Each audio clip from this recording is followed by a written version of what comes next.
हमारे प्रश्न सही होते हैं, हम उत्तर गलत खोजने चले जाते हैं। और जब तक प्रश्न का सही उत्तर हमें नहीं मिलेगा, हमारे जीवन में कोई समाधान नहीं होगा। यदि परिवार में दुख है, अगर परिवार में लड़ाई है, झगड़े हैं, वो एक दूसरे के साथ बैठकर ही मिट सकता है। वो तीर्थों में जाने से नहीं मिटेगा, वो पंडित जी के पास वास्तु ठीक कराने से नहीं मिलेगा, वो घर के पर्दे बदलने से नहीं मिटेगा। अगर आप घर के दरवाजे तोड़ दिए, पर्दे तोड़ दिए, घर का रंग रूप बदल दिए, तो क्या दुख मिट जाएगा? कोई पेड़ हरा भरा तब तक है जब तक आप उसके जड़ में पानी डालते हैं। जिस दिन जड़ में पानी डालना बंद कर देंगे, उसका तना पर आप चाहे जितना पानी मार दीजिए, पेड़ सूख जाएगा, हरा नहीं होगा। इसलिए साहब ने कहा, मूल गहे ते काम है तैमत भरम भुलाओ। तो कोई बाहर बता रहा है कि इस तीर्थ में जाओ तो काम बन जाएगा, कोई कह रहा है गंगा में जाओ तो काम बन जाएगा, कोई कह रहा है कमला में जाओ तो काम बन जाएगा, गोदावरी में जाओ तो काम बन जाएगा, कोई पुरी में जाओ, कोई द्वारिका में जाओ, प्रयाग में जाओ, काशी में जाओ, बद्री में जाओ, केदार में जाओ, गंगोत्री में जाओ, यमुनोत्री में जाओ, काम बन जाएगा। साहब कहते हैं बाहर काम नहीं बनेगा, बाहर के जल में काम नहीं बनेगा। सत्संग के ज्ञान गंगा में आना पड़ेगा और मन के भ्रम को समझना पड़ेगा। मन है आपके झगड़े का कारण, किसी से विवाद आपके मन के वजह से हुआ है, आपके कपड़े के वजह से नहीं हुआ है। और कपड़े के वजह से कब होता है? जब आप बढ़िया कपड़ा पहन लिए और भाई को नहीं दिए, तब विवाद होगा। जब आप बढ़िया भोजन कर लिए, छोटे भाई को नहीं दिए, तब विवाद होगा। लेकिन वो भी मन के ही कारण होगा, क्योंकि मन में गंदगी ने जन्म लिया, तब आपने किसी के साथ छल किया। मन में गंदगी ने जन्म लिया, तब आपने किसी के साथ कपट किया। साहब ने कहा, इसलिए जीवन में ये सदैव सोचिए कि हम कितने समाधान खोजते हैं बाहर। दुख है तो मंदिर चले गए, पीड़ा है तो मंदिर चले गए, और सुख के समय नहीं गए। संतों ने कहा कि हमारा सारा धार्मिक क्रियाक्रम डर और लालच में चलता है। डर दिखाया गया कि तुम धर्म के मार्ग पर नहीं चलोगे, तुम पूजा नहीं करोगे, तुम हनुमान जी को प्रार्थना नहीं गाओगे तो नरक में जाओगे, अग्नि में जलोगे। आदमी डर से हनुमान जी की पूजा करने लगा। लालच दिया गया कि तुम पूजा करोगे स्वर्ग मिलेगा, आदमी लालच में पूजा करने लगा। निश्चल मन से हम पूजा करते ही नहीं हैं, निष्कपट मन से हम भक्ति करते ही नहीं हैं। साहब ने कहा, परिवार के झगड़े, समाज के झगड़े हमारे मन की मूर्खता के कारण है, मन की नासमझी के कारण। इसलिए हम निश्चिंत नहीं हो पाते हैं। इसलिए तो आदमी आज टेंशन में है। मैंने कहा, ये टेंशन का कारण हमारा स्वार्थ है, ये टेंशन का कारण हमारे मन का विकार है। हम एक दूसरे में परमात्मा का दर्शन ही नहीं कर पाते। हमारा मन उलझा हुआ है, हमारा मन बिगड़ा हुआ है, और हम ठीक बाहर कर रहे हैं। समस्या मन में है और हम परेशान बाहर के लिए हो रहे हैं। साहब कहते हैं, आंगन में झाड़ू लगाइए, साफ रखिए, लेकिन अपने हृदय में भी झाड़ू लगाइए, क्योंकि आपका दिल काला है, दिल में भी गंदगी है। और दिल की गंदगी इतनी खतरनाक होती है कि यहाँ लोभ, ईर्ष्या, द्वेष, कपट भरा बैठा है। इसलिए साहब कहते हैं, सावधान रहिए। परिवार में है तो परिवार को तो बेहतर बनाइए। हमारा पारिवारिक जीवन बेहतर नहीं है, हम आध्यात्मिकता में प्रवेश कैसे करेंगे? हम शुद्धता का पालन नहीं करते, न तन की शुद्धता है, न मन की शुद्धता है। तन भी अपवित्र है। बहुत घरों में सुबह बिना नहाए भोजन बनता है। अब आपका भोजन पवित्र नहीं हो पाया तो मन कैसे पवित्र होगा? आपका तन ही अशुद्ध है तो आपका मन कैसे शुद्ध होगा? बहुत गहरी बात है मन की पवित्रता का ध्यान रखना, साधारण नहीं है।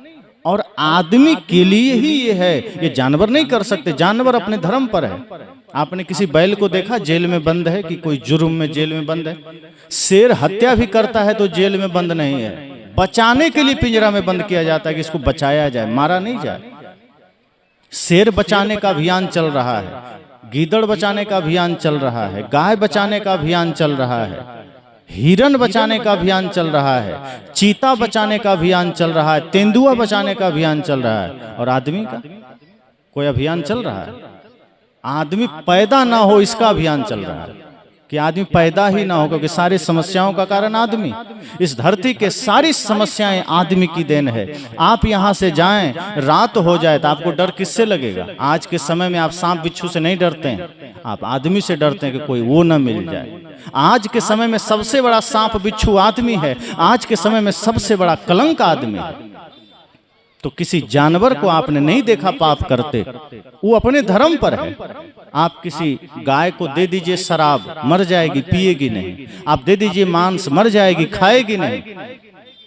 आप किसी बैल को दे दीजिए गांजा, नहीं पिएगा।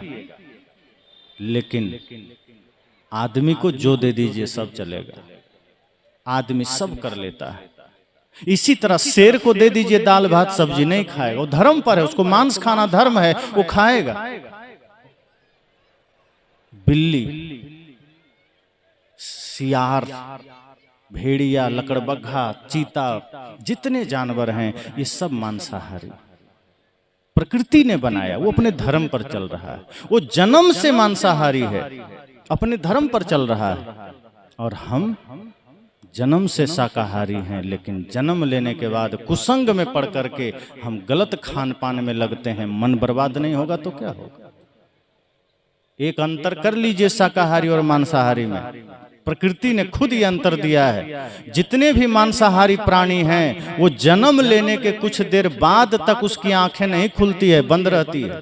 जितने भी जन्म से मांसाहारी हैं, जिसको प्रकृति ने मांसाहारी बनाया है वो जन्म लेने के बाद भी आंख नहीं खोलता है, कुछ देर बाद उसकी आंखें खुलती है। लेकिन जो शाकाहारी है वो जन्म लेते ही खुली आंख से जन्म लेता है, वो बंद आंख से जन्म नहीं लेता है। एक अंतर और, जो शाकाहारी है वो कंठ से घूंट करके पानी पीता है, और जितने भी मांसाहारी हैं वो जीभ से पानी पीता है, लप लप लप लप करके। आप देख लीजिए, ये अंतर है। एक अंतर और है, जितने भी शाकाहारी प्राणी हैं उसकी आंतें उसकी ऊंचाई से 5 गुना बड़ी होती है, और जो मांसाहारी है उसकी आंतें छोटी होती है ताकि मांस को पचा जाए। और आदमी की आंतें हमारी ऊंचाई से 5 गुना बड़ी है। साहब कहते हैं आदमी अपने धर्म पर नहीं चल रहा है, सारे जानवर अपने धर्म पर चल रहे हैं, सारे जीव जंतु अपने धर्म पर चल रहे हैं, इसलिए उसका मन बिगड़ता नहीं है। इसलिए आप देखिए जानवरों में बल्कि नैतिकता है, जानवरों में अभी भी आदर्श है। आप कुत्ते को एक रोटी दे दीजिए, अपना फर्ज नहीं भूलता, दुम हिलाने लगता है, वो आपको अपना मालिक मान लेता है। आप खूंखार से खूंखार जानवर को प्यार दीजिए, आप पर हमला नहीं करेगा, लेकिन आदमी कब पीछे से छुरा घोंप दे पता नहीं चलेगा। तो सारी समस्याएं आदमी के जीवन में है, और क्यों है? क्योंकि हमारा आहार बिगड़ा। मन हमारे समस्याओं का कारण इसलिए हुआ क्योंकि हमारा भोजन बिगड़ा, और भोजन बिगड़ने के कारण कितनी बड़ी दुर्घटना होती है। हमारे जीवन में जितनी भी विसंगतियां हो रही है हमारे गंदे मन की वजह से हो रहे हैं, और इसका प्रभाव हमारे आहार से होता है। आप भोजन बनाते हैं, अगर आप खिन्न अवस्था में बना रहे हैं, आप क्रोध की अवस्था में बना रहे हैं, आप अशुद्धि के साथ बना रहे हैं, तो ध्यान देना वो भोजन नहीं, वो जहर बन रहा है। खाने वाला खा तो लेगा, लेकिन वो भोजन जहर बनकर जाएगा, उसके मन मस्तिष्क को झकझोर के रख देगा। इसलिए भोजन नहीं, प्रसाद बनाइए। जैसे आप छठ पूजा में बनाते हैं ना, कितनी शुद्धता रखते हैं, आप जानते हैं रखना, बस हमेशा रखना नहीं चाहते। उतनी शुद्धता अगर आपने प्रतिदिन किया तो प्रतिदिन आपकी पूजा है, आपका ध्यान है, आपका सत्संग है। कर्म ही तो पवित्र करना है। और जैसे ही आपने भोजन को शुद्ध कर दिया, आपने अपने जीवन को, शरीर को शुद्ध कर दिया, आपके बाद उसके सारे चिंतन, मन सब शुद्ध होते चले जाएंगे। और यदि भोजन शुद्ध हुआ तो सबका मन शुद्ध हो जाएगा, और शुद्ध मन से कभी कोई गलत नहीं कर सकता। गलत काम करने के लिए मन का गंदा होना जरूरी है, ध्यान दीजिए। कोई भी गंदा काम गंदा मन से होता है, शुद्ध मन से नहीं होता। और शुद्ध मन होगा शुद्धता जीवन से, शुद्ध अपनाने से। खान पान शुद्ध रखिए, घर को शुद्ध रखिए, नहा स्नान तो करिए। तन का स्नान और मन का स्नान दोनों जरूरी है। तन का स्नान जल से होगा, मन का स्नान सत्संग से होगा, गुरु ज्ञान से होगा। हमारा जीवन मिला। बहुत लोगों को तो पता ही नहीं कि भक्ति क्या चीज है। भक्ति भी जीवन में जरूरी है, हम कहाँ सोचते हैं। धन जरूरी है, घर जरूरी है, पद जरूरी है, भक्ति हम सोचते ही नहीं। मौत सामने आ जाती है तब तक हमें पता नहीं रहता कि भक्ति भी कुछ है। इसलिए साहब ने कहा मन जब शुद्ध होगा तो अपने आप टेंशन भी मिटेगा। आज जो टेंशन है, आज जो समाज में समस्याएं हैं, आज जो समस्याएं हमारे जीवन में है, इसका कारण हमारा मन है। साहब ने कहा कि इसीलिए ध्यान देना, मन आपको निश्चिंत नहीं रहने देता, मन आपको टेंशन में रखता है, मन आपको पीड़ा में रखता है। आदमी कहता है समय नहीं, 3 दिन का सत्संग है। कई बार मैं एक छोटा सा उदाहरण दे रहा हूं। कई लोग कहते हैं 3 दिन का है, अंतिम दिन चलेंगे या बीच का दिन चलेंगे, पहला दिन क्या करेंगे। लेकिन कहीं सरकारी राशन बंटने लगे तो आदमी कहता है अरे पहला ही दिन चलो, क्या पता खत्म हो जाए। राशन के लिए आप राजी हैं, वो पेट भरने के लिए है, फिर भी आप तैयार हैं। लेकिन जो ज्ञान आपको मुक्ति पद प्रदान कर सकता है, जो ज्ञान आपको निश्चिंतता प्रदान कर सकता है, जो किसी बाजार में नहीं मिलेगा, वहां के लिए आप उत्सुक नहीं हैं। आप सोचते हैं तीसरे दिन चलेंगे।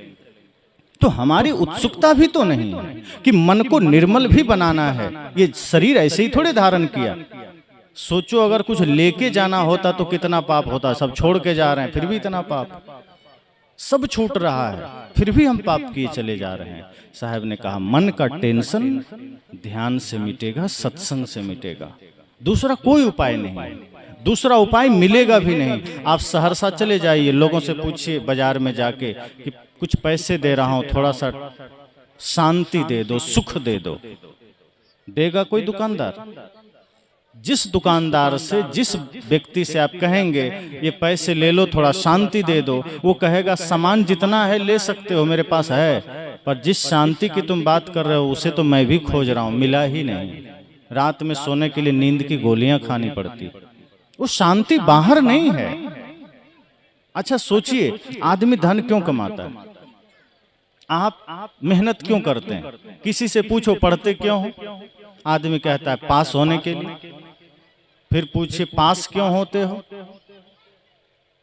अगले कक्षा में जाने के लिए। तो अगले कक्षा में जाना क्यों है? ताकि हम नौकरी पा सकें। तो नौकरी क्यों पाना है? पैसे के लिए। तो पैसा क्यों चाहिए? घर बनाने के लिए। तो घर क्यों चाहिए? तो शादी विवाह करेंगे तो रहेंगे कहाँ, उसके लिए। और फिर घर में रहोगे किस लिए?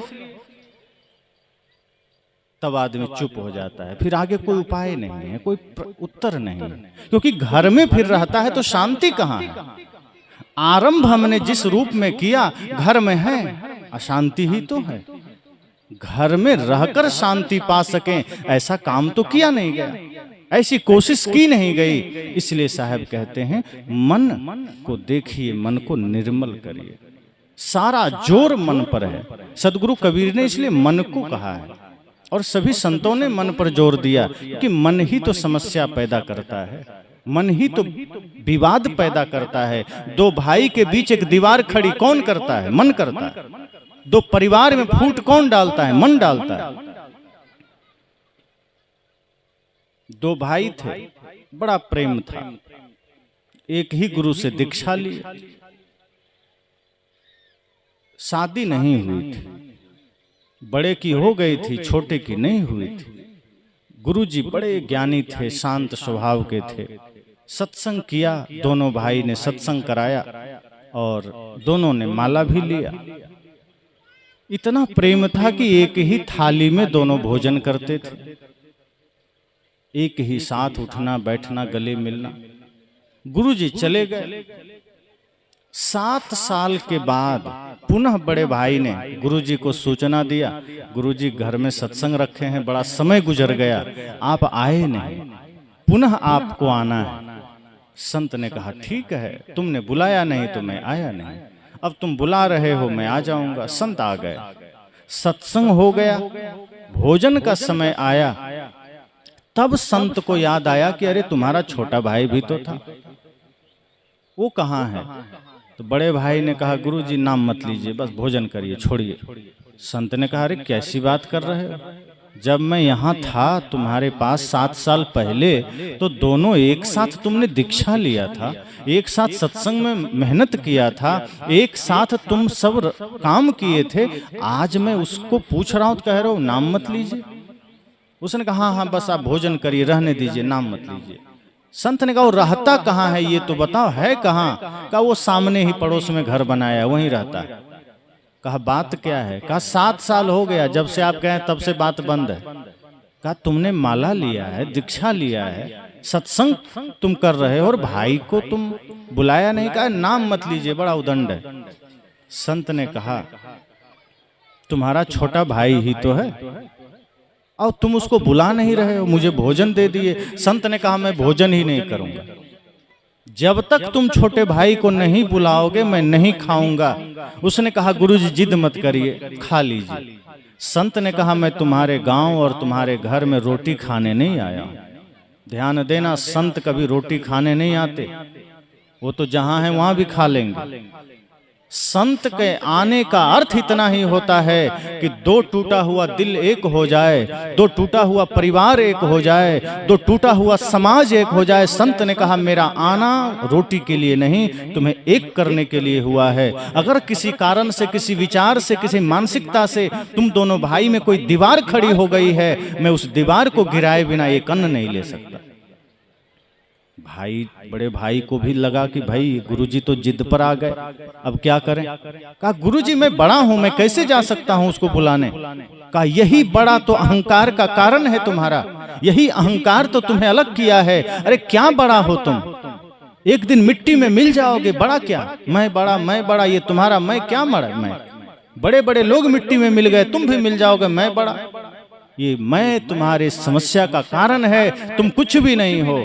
उसने कहा गुरुजी जो कहिए, वो आएगा तब आएगा, ठीक है मैं नहीं जाऊंगा। साहब संत ने कहा मैं भोजन नहीं करूंगा, जा रहा हूं। उसने कहा लगता है गुरुजी मानेंगे नहीं। कहा गुरुजी कैसे जाएं, बताइए, इतने दिन से बात नहीं हुई, हम अलग रहते हैं, विवाद हमारे बीच चल रहा, हम कैसे जाएं? वो छोटा है। गुरुजी ने कहा देखो तुम जाओ तो सही। कहा अगर चला भी क्या तो मानेगा नहीं, बड़ा मूर्ख है। संत ने कहा पहले तो तुम ही मूर्ख मालूम पड़ रहे हो, तुम जा नहीं रहे। मानेगा नहीं, पहले ही सोच लिया तुमने, उत्तर भी खोज लिया, मानेगा नहीं। तुम मनाया कभी? कहा नहीं। कहा तो जाओ उसके पैरों में गिर जाना, उसका पैर पकड़ लेना। बड़े भाई को तो अहंकार सामने आ गया, मैं बड़ा भाई पैर कैसे छू सकता हूँ? कहा फिर तू अहंकार में आ गया। अरे मैं छोड़ दे कुछ देर के लिए, मैं जो कह रहा हूं इतना करना, उसके एक बार पैर को छू लेना, देखना वो सब भूल कर आ जाएगा। बड़े भाई को लगा गुरुजी आप क्या कह रहे हैं, मैं छोटे भाई का पैर कैसे छू सकता हूं? तब गुरुजी ने याद दिलाया कि मेरे भाई जरा याद कर, जब तुम दोनों भाई छोटे थे कितना प्रेम था तुम दोनों।